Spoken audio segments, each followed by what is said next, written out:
Dan Martin Paes yang baru saja menjadi WNI, PSSI panggil 22 pemain untuk lanjutan kualifikasi Piala Dunia Zona Asia. Sementara nama-nama langganan seperti Asnawi, Mangkualam, Pratama Arhan hingga Rizky Ridho dan Diaspora Tom Haye serta Ragnar Oratmangun juga masuk dalam skuad.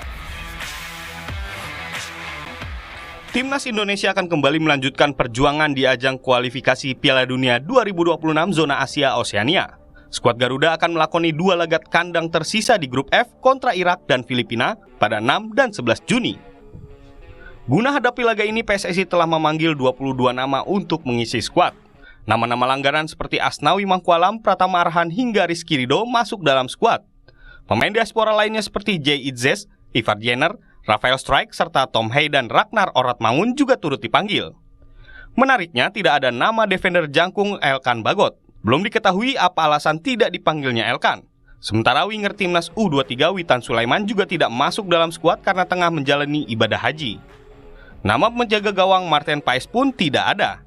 Meski sudah berstatus WNI, kabarnya Paes masih harus banding ke Badan Arbitrase Olahraga karena pernah membela Belanda di kelompok usia 22 tahun. Pemanggilan 22 pemain ini juga di luar kebiasaan pelatih timnas Sinteyong yang biasanya memanggil 26 hingga 28 pemain di awal sebelum dikerucutkan jelang laga. Apalagi STY hanya membawa 2 penjaga gawang di skuad ini.